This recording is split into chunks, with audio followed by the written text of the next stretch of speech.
وعلى آله وصحبه وسلم تسليما كثيرا. أما بعد فأعوذ بالله من الشيطان الرجيم. بسم الله الرحمن الرحيم. وقضى ربك ألا تعبدوا إلا إياه. صدق الله مولانا العظيم. رب اشرح لي صدري ويسر لي أمري واحلل عقدة من لساني يفقهوا قولي. اللهم صل على محمد وعلى آل محمد كما صليت على إبراهيم وعلى آل إبراهيم إنك حميد مجيد. اللهم بارك على محمد وعلى آل محمد كما باركت على إبراهيم وعلى آل إبراهيم إنك حميد مجيد. گرامی قدر حاضرین و سامعین، سورہ بنی اسرائیل 15ویں پارے کی پہلی سورت ہے. اسے سورہ اسراء بھی کہا جاتا ہے اور سورہ بنی اسرائیل بھی کہتے ہیں. بنی اسرائیل اس لیے کہ اس کے شروع میں ہی بنی اسرائیل کے کچھ حالات کو اللہ نے ذکر فرمایا، اس لیے اس کا نام بنی اسرائیل بھی ہے.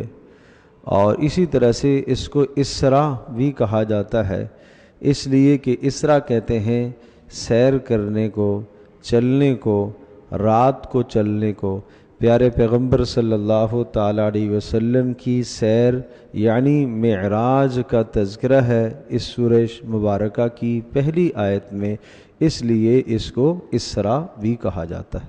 تو یہ دو نام ہیں اس سورہ مبارکہ کے. یہ سورہ مبارکہ رسول اکرم صلی اللہ تعالیٰ علیہ وسلم پر نازل اس وقت ہوئی کہ جب حضرت صلی اللہ تعالیٰ علیہ وسلم کی ہجرت کا وقت قریب آ گیا تھا. مکہ مکرمہ کے آخری زمانے کی صورت ہے. یوں سمجھ لیجئے کہ ہجرت سے 1 سال قبل یہ سورہ مبارکہ نازل ہے. اس سورہ مبارکہ میں اہم اور خاص جو مضامین دیے گئے ہیں، اور ان مضامین میں سے ایک جملہ میں نے اس وقت تلاوت کیا ہے. یہ تیسرے رکوع کی پہلی آیت ہے، اور تیسرا اور چوتھا جو رکوع ہے، ان دو رکوعوں میں اللہ تبارک و تعالی نے اسلامی معاشرے کے بنیادی اصولوں کو ذکر فرمایا. اس لیے کہ رسول اکرم صلی اللہ تعالیٰ علیہ وسلم کی ہجرت کا وقت قریب ہے. اب مدینہ طیبہ میں آپ تشریف لے جائیں گے اور وہاں ایک ریاست قائم ہوگی، ایک سلطنت قائم ہوگی. تو اس سلطنت اور ریاست کے کیا بنیادی اصول ہونے چاہیے جن اصولوں پر اس ریاست کی بنیاد رکھی جائے. اور گویا کہ رسول اکرم صلی اللہ تعالیٰ علیہ وسلم مدینہ طیبہ میں تشریف لے جائیں گے، وہاں یہودیوں سے واسطہ پڑے گا. تو یہودیوں کے کچھ حالات پہلے سے سنا دیے گئے، اور ساتھ ساتھ یہ بھی کہ یہود چونکہ اہل کتاب ہیں، لہٰذا آپ مدینہ منورہ میں جانے سے پہلے وہ مضمون پیارے پیغمبر صلی اللہ علیہ وسلم کو بتلا دیا گیا کہ جس مضمون کی طرف، جن اصولوں کی طرف اور ضابطوں کی طرف آپ پوری کی پوری انسانیت کو دعوت دے رہے ہیں. اس لیے وہ اصول اور وہ بنیادی ضابطے ذکر کیے گئے. پھر یہ بات بھی ذہن نشین فرمائیں کہ دنیا میں بے شمار لوگوں نے معاشرے کی اصلاح کی کوشش کی ہے، اور اصلاح معاشرے کے نام پر کئی تنظیمیں قائم ہوئی، اور کئی افراد نے بھی اس پر محنت کی. کسی نے سوچا کہ معاشرے کے اندر جو بگاڑ ہے، اس بگاڑ کی وجہ تعلیم کا فقدان ہے، لہٰذا تعلیم کو رواج دیا جائے تو معاشرے سے بگاڑ ختم ہو جائے گا.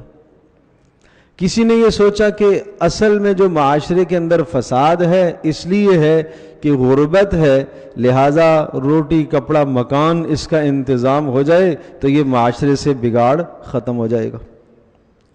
کسی نے یہ سوچا ہے کہ معاشرے میں بگاڑ اس لیے ہے کہ ہر ایک کی زبان مختلف ہے، لہذا ایک زبان پر، ایک لغت پر، ایک لینگویج پر سب کو جمع کر دیا جائے تو معاشرے سے بگاڑ ختم ہو جائے گا۔ یہ کائنات میں انسانوں کی ہوئی کوششیں اور انسانوں کے بنائے ہوئے قانون اور ضابطے، لیکن کوئی بھی قانون، کوئی بھی ضابطہ، کوئی بھی کوشش کارآمد ثابت نہیں ہو سکی۔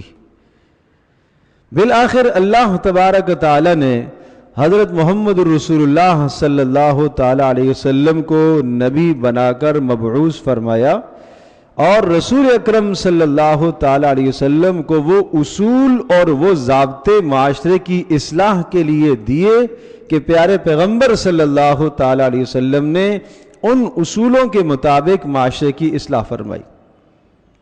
اور جب ان اصولوں کے مطابق رسول اکرم صلی اللہ تعالی علیہ وسلم نے اصلاح فرمائی تو گزشتہ 600 سال سے، 6 صدیوں سے جو انسانیت بگڑی ہوئی تھی وہ راہ راست پر آ گئی۔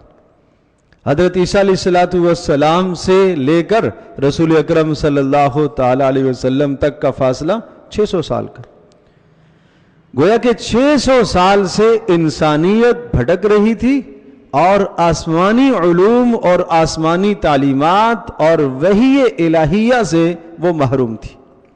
پیارے پیغمبر صلی اللہ تعالی وسلم نے وہ اصول اپنائے جو اللہ نے بتائے۔ انسانوں کو بنانے والا کون ہے؟ اللہ پاک ہے۔ خالق انسان کا کون ہے؟ اللہ ہے۔ مالک انسان کا کون ہے؟ اللہ ہے۔ جب مالک بھی اللہ، جب خالق بھی اللہ، انسان کے مزاج کو اللہ جتنا بہتر سمجھتا ہے اتنا کوئی اور نہیں سمجھتا۔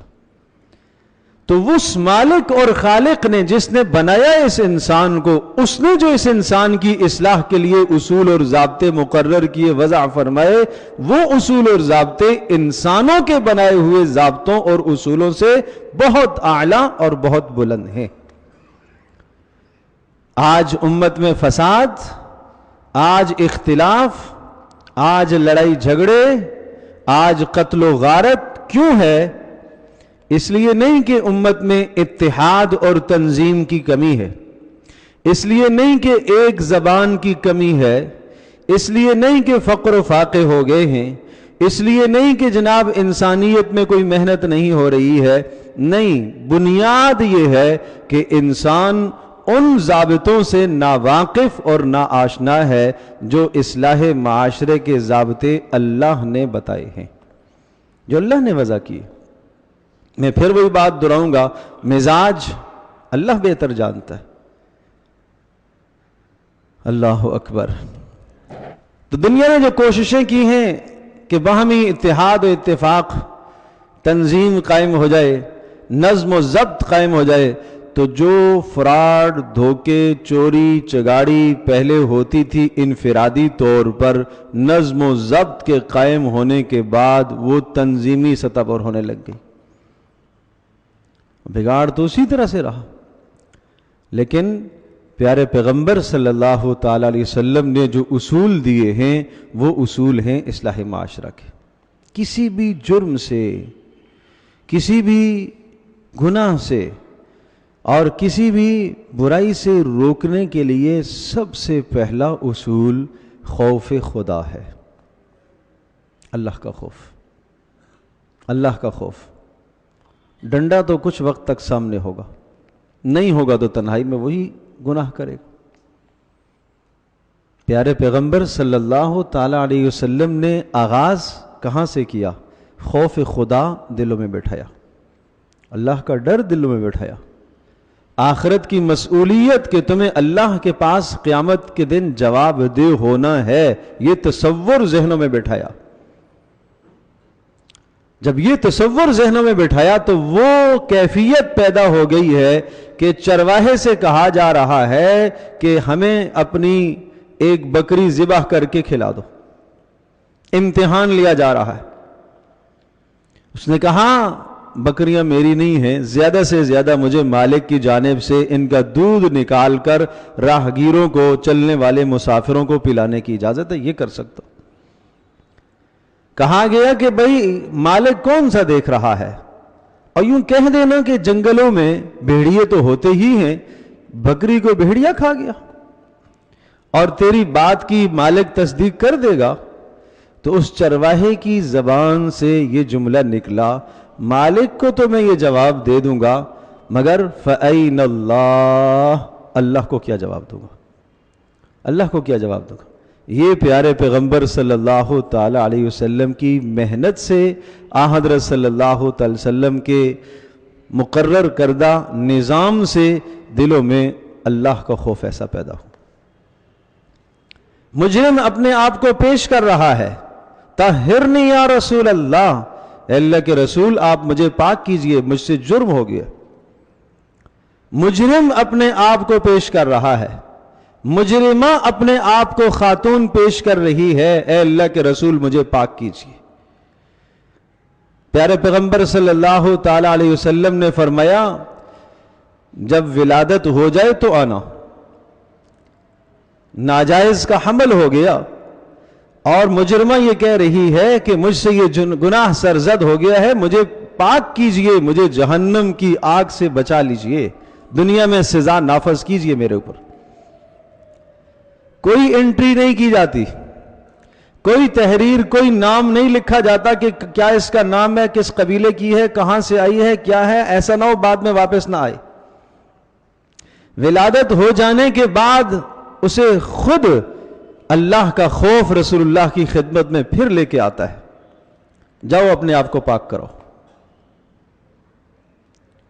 اسی طرح سے اور بالآخر حد نافذ کی گئی، کیوں؟ اللہ کا خوف دل میں موجود ہے، جہنم کا ڈر دل میں موجود ہے، بیٹھا ہوا ہے۔ مجرم اپنے آپ کو خود پیش کر رہا ہے۔ آج مجرم اپنے آپ کو چھپاتا ہے، کس سے؟ انسانوں سے چھپاتا ہے۔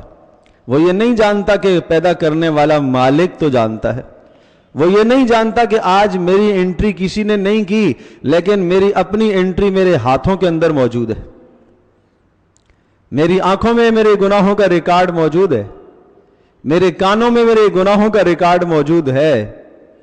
پیارے پیغمبر صلی اللہ تعالی وسلم نے آغاز یہاں سے فرمایا، خوف خدا دل میں بیٹھا ہے۔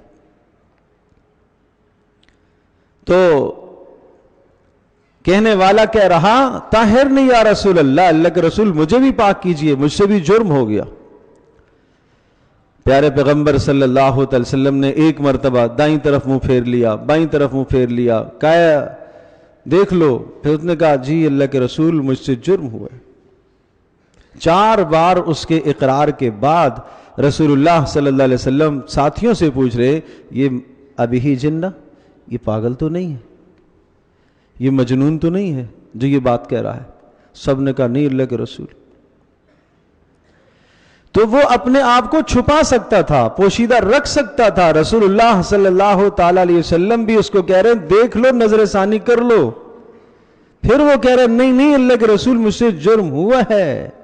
پھر رسول اللہ صلی اللہ تعالی علیہ وسلم نے حد کے لیے پیش فرمایا اور صحابہ کو کہا کہ اسے لے جاؤ، سنسار کر دو، اس پر پتھر مار کے سنسار کرو۔ آپ کی آنکھوں سے آنسو آ رہے۔ اللہ کے رسول اگر آپ کا دل ایسا ہے اور نہیں چاہ رہے تو نہیں کریں گے، نہیں یہ اللہ کا حق ہے، یہ حدود اللہ ہیں، یہ اللہ کا حق ہے، اس میں میں سمجھوتا نہیں کر سکتا۔ ہاں اگر میرے پاس نہ آتا، اللہ درگزر کر دیتا اس کو، اللہ کی مرضی، اللہ کی دھرتی، اللہ درگزر کر دے، لیکن میرے پاس آ گیا، 4 بار اقرار اس نے کر لیا، تو اب میں معاف نہیں کر سکتا، یہ حدود اللہ ہے۔ اور ہاتھ کٹ رہے ایک خاتون کے، لوگوں نے کسی نے سفارش کرنے کے لیے کہا تو کہا نہیں، میری بیٹی فاطمہ بھی ہوتی تو اس کے بھی ہاتھ کاٹے جاتے۔ اگر اس جرم کی مرتکبہ، ارتکاب کرنے والی میری بیٹی فاطمہ بھی ہوتی تو اس کا بھی ہاتھ کٹتا۔ کیوں؟ یہ حد ہے، یہ حدود اللہ ہیں۔ تلک حدود اللہ فلا تعتدوها، اللہ کی حدود میں تجاوز نہیں کر سکتے۔ اس میں ہم کمی بیشی نہیں کر سکتے. تو بہرحال پیارے پیغمبر صلی اللہ تعالی علیہ وسلم نے معاشرے کی جو اصلاح فرمائی اور جو اصول آپ علیہ الصلوۃ والسلام نے اللہ تبارک و تعالیٰ کے حکم سے اور اللہ کے فیصلے کے مطابق جن اصولوں پر معاشرے کی اصلاح فرمائی، ان اصولوں میں سے پہلا اصول ہے اللہ تعبدوا الا ایاہ. اس دھرتی میں بندگی صرف اللہ کی ہوگی، بس. اس دھرتی میں عبادت صرف اللہ کی ہوگی. یہ میں لفظ آپ سے اس لیے بلوا رہا ہوں کہ عبادت کا کیا مطلب ہے. جب بات آتی ہے عبادت کی تو آپ سمجھتے ہیں کہ شاید عبادت کا مطلب نماز پڑھ لینا. تو ہم تو نماز اللہ ہی کے لیے پڑھتے ہیں، کبھی ہم نے کسی بت کو سجدہ، بولو بھائی، نہیں کیا. روزہ کس کے لیے رکھتے ہیں؟ اللہ کے لیے. حج کس لیے کرتے ہیں؟ اللہ کے لیے. قربانی کس کے لیے دیتے ہیں؟ اللہ کے لیے. بس ہم نے تو کوئی شرک نہیں کی. لیکن میں اس وقت کی مجلس میں عرض کرنا چاہ رہا ہوں کہ آج ہمارے معاشرے میں کیا شرک رائج ہے جس کا ادراک ہمیں نہیں. اللہ کا قانون یہ ہے اللہ تعبدوا الا ایاہ، کہ اللہ کے سوا کسی اور کی بندگی نہ ہو. اور بندگی کا مطلب صرف عبادت، نماز، روزہ نہیں ہے. بندگی کا مطلب اپنی 24 گھنٹے کی زندگی اس اللہ کے احکام کی سپرد کر دینے کا نام ہے. اپنا سب کچھ اس پاک پروردگار کے نام پر سپرد کرنے کا نام بندگی. یہ ہے عبادت. بالادستی اس دنیا میں کس کی ہوگی؟ اللہ کے حکم کی. جہاں میرے خاندان کا اور اللہ کے حکم کا ٹکراؤ آ جائے تو پھر مجھے کیا کرنا ہے؟ اللہ کے حکم کو مجھے ترجیح دینی ہے. یہاں جہاں میرے بیوی بچوں کی خواہش کا اللہ کے حکم کے ساتھ ٹکراؤ آ جائے، تعارض آ گیا، تو مجھے کیا کرنا چاہیے؟ اللہ کے حکم کو ترجیح دینی ہے. اگر بیوی بچوں کی بات کو، چاہت کو ترجیح دوں گا تو مطلب یہ ہوا کہ معبود یہ ہیں، وہ نہیں ہے.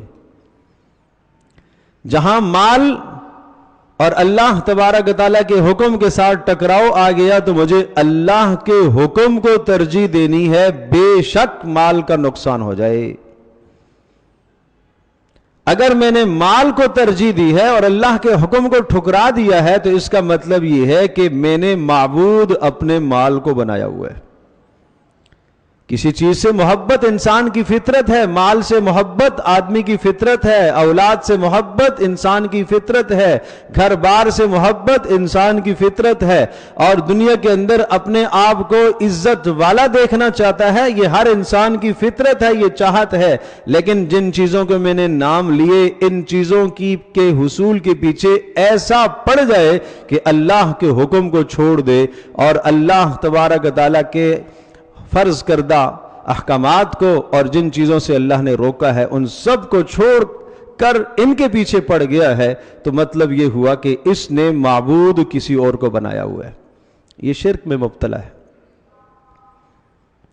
تو ایک شرک تو شرک جلی ہے، واضح بڑا شرک، دو خدا ماننا. یہاں ایسا کوئی نہیں ہے. اسی طرح سے اللہ تبارک تعالیٰ کی صفات میں شریک کرنا، اللہ کی صفات کسی اور کے لیے تسلیم کرنا. صفات کا مطلب کیا ہے؟ قدرت اللہ کی صفت ہے. جس طرح سے اللہ کی قدرت اور اللہ قادر ہے، اس طرح سے یہ تصور کسی اور کے لیے قائم کرنا، اس نے اللہ کی صفت قدرت میں فلاں کو شریک کیا ہوا ہے. اللہ تبارک تعالیٰ کا علم ہے، ہر چیز کا علم اللہ پاک کو ہے، ہر ذرے کا، ہر پتے کا، ہر شے کا.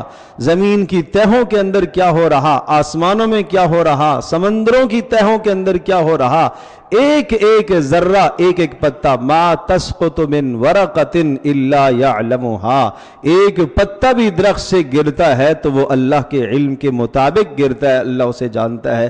اگر اس علم کا تصور اللہ کے علاوہ کسی اور کے اندر آدمی مانتا ہے تو اسی کا نام شرک ہے. یہ شرک ہے. تو پھر یہ بالادستی اللہ کی نہیں ہوئی، اللہ کے قانون کی بالادستی نہیں ہوئی. اللہ تبارک و تعالی ہم سے توحید کا مطالبہ کرتا ہے کہ صرف اور صرف مجھے ہی رب مانو، صرف مجھے ہی اپنا مالک مانو، صرف مجھے ہی اپنا کام بنانے والا، کارساز کام بنانے والا صرف مجھے ہی سمجھو، میرے علاوہ کسی اور کو نہیں۔ حاجت روائی تمہاری صرف میں ہی کروں گا، میرے سوا کوئی اور نہیں۔ مشکل کشا صرف میں ہی ہوں، میرے سوا کوئی اور نہیں ہے۔ کسی بھی جگہ پر اگر کسی بندے نے کسی اور کی طرف ذرہ سی امید کی نگاہ سے دیکھ لیا تو اس کا مطلب یہ ہے کہ اس کو اس بندے نے اللہ کا شریک بنا لیا۔ میں ایک چھوٹی سی مثال عرض کرتا ہوں۔ مجھے آپ یہ بتائیے، پیارے پیغمبر صلی اللہ تعالی علیہ وسلم نے اس شرک کا خاتمہ کیسا کیا؟ آپ نے شرک کے دروازوں کو کیسے بند کیا؟ ایک شخص آیا، کوئی بات چل رہی تھی، آپ علیہ الصلوۃ والسلام نے ان سے پوچھا کیا رائے ہے؟ اس نے جواب میں یہ کہا، ما شاء اللہ و انت وشئت، جو اللہ چاہے اور جو آپ چاہیں۔ کیا کرنا چاہیے بھائی؟ تو جو اللہ چاہے اور جو آپ چاہیں۔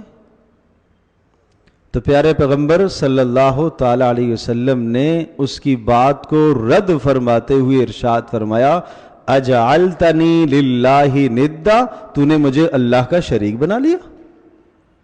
قل ما شاء اللہ وحدہ، یہ کہو جو صرف اللہ چاہے گا وہی ہوگا۔ مجھے آپ یہ بتائیے کتنی باریک بات ہے، کتنی باریک بات ہے، کتنی باریک بات ہے کہ صرف جو اللہ چاہے وہی ہوگا، آپ کی مشیت نہیں۔ پیارے پیغمبر صلی اللہ تعالی علیہ وسلم نے اپنی ذات سے نفی کر دی۔ اتنا بلند منصب، اتنا بلند مقام کہ اللہ کے بعد سب سے بلند و برتر مقام و مرتبہ پیارے پیغمبر صلی اللہ علیہ وسلم کا ہے۔ لیکن بات جب توحید کی آتی ہے اور قطع شرک کی آتی ہے تو رسول اکرم صلی اللہ علیہ وسلم نے اس باریک بات کو بھی اپنے ساتھ نہیں جڑنے دیا۔ اللہ اکبر، اتنی پیاری اصلاح فرماتے تھے، ایسی باریک باریک باتیں رسول اللہ صلی اللہ تعالی علیہ وسلم بتلاتے تھے اور اپنی امت کو اس باریک شرک سے بھی روکتے تھے۔ ایک اور مثال، کوئی کام آپ نے کیا اور اس کام کے کرنے کے بعد آپ نے اپنی تدبیر، اپنا ظاہری سبب آپ نے اختیار کیا، پھر بھی وہ کام نہ ہو سکا۔ اب اس کے بعد آدمی یہ کہے کہ اگر میں یوں کرتا تو یوں ہو جاتا، اگر یہ کرتا تو یہ ہو جاتا۔ ایک بیمار ہی صحیح گھر کا، آپ نے اپنی کوشش کے مطابق علاج معالجے کا انتظام کیا ہے، لیکن پھر بھی علاج معالجہ کام نہ آ سکا، اجل اور اس کی موت کا وقت پہنچ آیا اور وہ اللہ کے پاس چلا گیا۔ اب بعد میں ہم کیا کرتے ہیں؟ تبصرے کرتے ہیں، فلاں ڈاکٹر کے پاس لے جاتے تو ٹھیک ہو جاتا، فلاں ہسپتال میں لے جاتے تو ٹھیک ہو جاتا، یہ دوا دے دیتے تو ٹھیک ہو جاتا۔ رسول اللہ صلی اللہ تعالی علیہ وسلم نے اس جگہ ہمیں روکا ہے، فرمایا یہ اگر کا جو لفظ ہے، فرمایا یہ شیطان کا راستہ کھولتا ہے، تمہارے اندر شرک داخل کرے گا۔ کیوں؟ اس لیے کہ اللہ کی مشیت ہی یہی تھی، اور آج ہی دن اس نے مرنا تھا، آپ کی دوا سے 2 دن کی زندگی اس کو نہیں مل سکتی تھی۔ ایک دن کی کیا، ایک لمحے کی زندگی میں اضافہ نہیں ہو سکتا تھا۔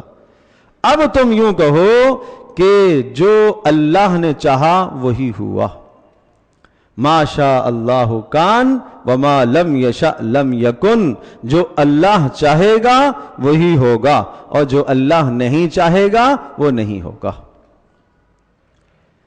تدبیر اختیار کرنے کا مکلف ہمیں بنایا گیا کہ ہاں آپ اچھے کام کی اختیار کرنے کی تدبیر اختیار کریں اور آپ برائی سے، نقصان سے بچنے کی تدبیر اختیار کریں، لیکن انسان ان تدبیروں کے پیچھے ایسا لگ جائے کہ اپنے مالک حقیقی کو بھول جائے، وہ اسباب کے پیچھے ایسا لگ جائے کہ مسبب الاسباب کو بھول جائے، اسباب بنانے والے پاک پروردگار کو بھول جائے، اسی کا نام شرک ہے۔ اسی کا نام شرک ہے۔ کاروبار میں نقصان آ گیا اور زبان پر یہ جملہ آنا شروع ہو گیا کہ فلاں نے مجھے تباہ کر دیا۔ نفع اور نقصان کا مالک کون ہے؟ اللہ ہے۔ نفع اللہ کی طرف سے، نقصان اللہ کی طرف سے۔ تو لیکن اگر ہمارا تصور اور ہمارا خیال فلاں کے ساتھ اتنا اٹک گیا کہ اللہ کی طرف دھیان ہی نہیں جا رہا، تو اس کا مطلب یہ ہوا کہ فلاں کو ہم نے نفع اور نقصان کا مالک سمجھا ہوا ہے، جبکہ نفع اور نقصان کا مالک صرف اللہ ہے۔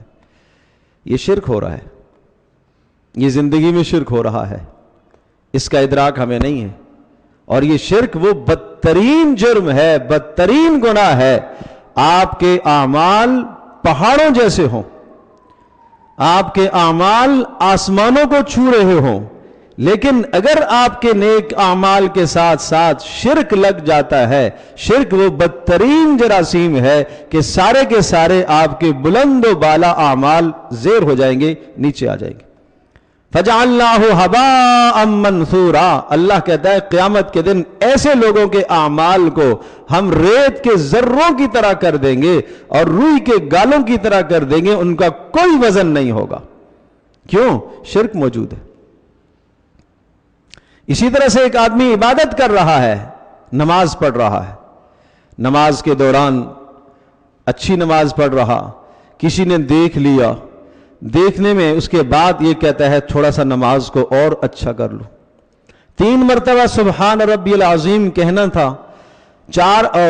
5 مرتبہ کہنی تھی سبحان ربی العظیم، 5 مرتبہ سجدے میں سبحان ربی الاعلیٰ کہنا تھا، کسی کے دیکھنے کے بعد 2 لفظ بڑھا دیتا ہے تاکہ یہ سمجھے کہ میں اچھی نماز پڑھ رہا ہوں۔ یہ 5 تو ہو گئے اللہ کے لیے اور 2 ہو گئے فلاں کے لیے۔ اس نے سجدے اور رکوع میں اپنے اللہ کے ساتھ فلاں کو شریک کر لیا۔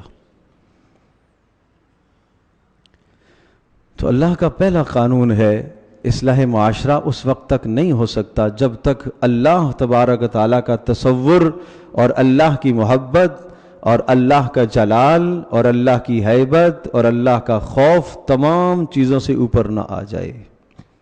رسول اللہ صلی اللہ تعالیٰ علیہ وسلم نے یہی محنت سکھائی، آپ نے اسی پر سب سے پہلے زور دیا۔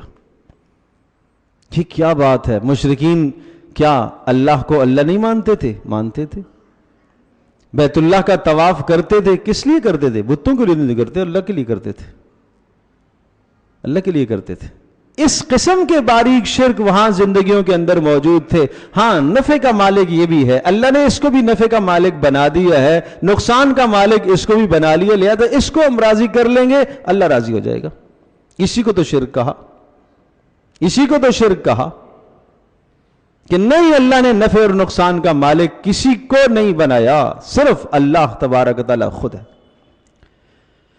قُلِ ادْعُوا الَّذِينَ زَعَمْتُم مِّن دُونِ اللَّهِ لَا يَمْلِكُونَ مِثْقَالَ ذَرَّةٍ۔ کچھ لوگوں کا یہ تصور تھا کہ اللہ نے ساری کائنات تو اللہ نے بنائی ہے، اچھا اللہ نے بنایا ہے، البتہ اللہ تبارک و تعالیٰ نے بنا کر فلاں حصے کا فلاں کو مالک بنا دیا۔ کہا نہیں، اللہ نے کسی کو مالک نہیں بنایا، یہ شرک ہے۔